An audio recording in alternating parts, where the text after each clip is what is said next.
questions keep rolling in. Okay. All right. Okay. So someone has asked, Mm-hmm. and okay, I'll ask this question first. Many meetings occur after the service on Sabbath. For example, Yes. planning for a Pathfinder event or planning for women's ministry event. Is this Mm-hmm. okay? God is a good God, Sister Denise, and all those listening. God is so good. Let me give you 3 examples of how good God is. He made 7 days, he gave us 6. Are you following me? He said, you take 6 and do all you need to do. I'll take 1. That's mine. God says, here's $100. You keep 90, 10 belong to me. God says, here, all the trees on the face of the earth, I reserve only 1. You keep all the rest. Now, that's a good God.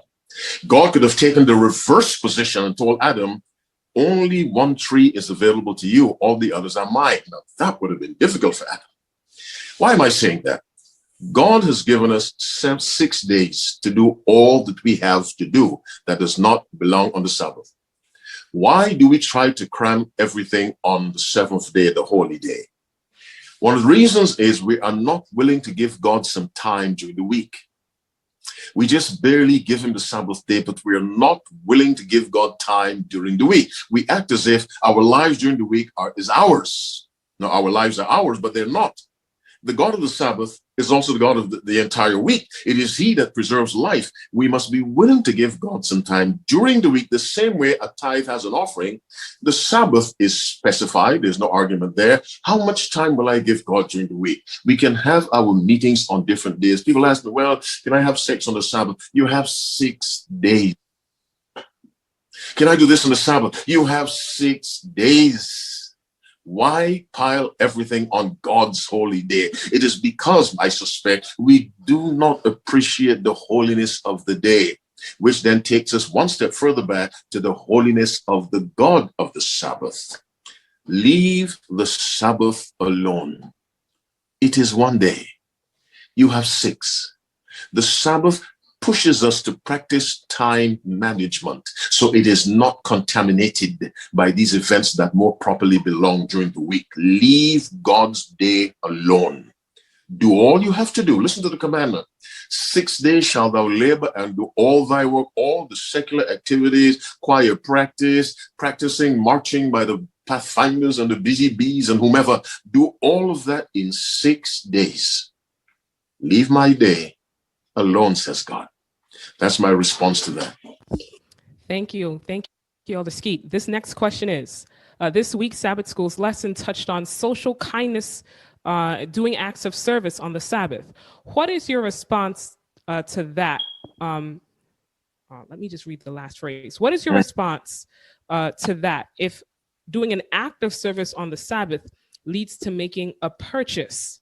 Will God frown upon that? Yeah.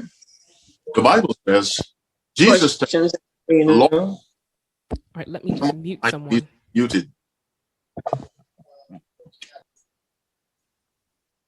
Jesus tells us it's lawful to do good on the Sabbath. He never said it's lawful to work. It's lawful to do good. Now, disobedience can never, what looks like a need can never justify disobedience. Because we're serving a God who's capable of miraculous acts. Let's remember that. Disobedience can never be justified as the basis for a good work on the Sabbath. We serve a God who can work miraculously. We really do. When the ark was traveling on an ox cart and it stumbled, the cart stumbled, Uzzah reached out to steady the ark. God had said, don't touch the ark.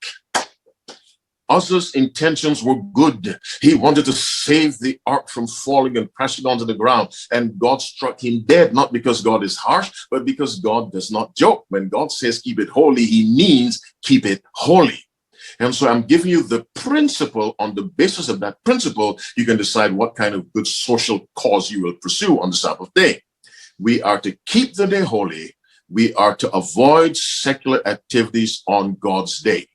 We must keep in mind, if some crisis arises, God is a God of miracles and God can intervene because God always honors obedience. A genuine Sabbath keeper looks for reasons to keep the Sabbath holy, not reasons to compromise the holiness of the day.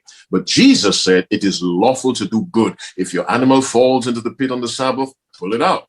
If a man falls in, pull it out. You're driving to church in the winter, someone's in the ditch, help the person.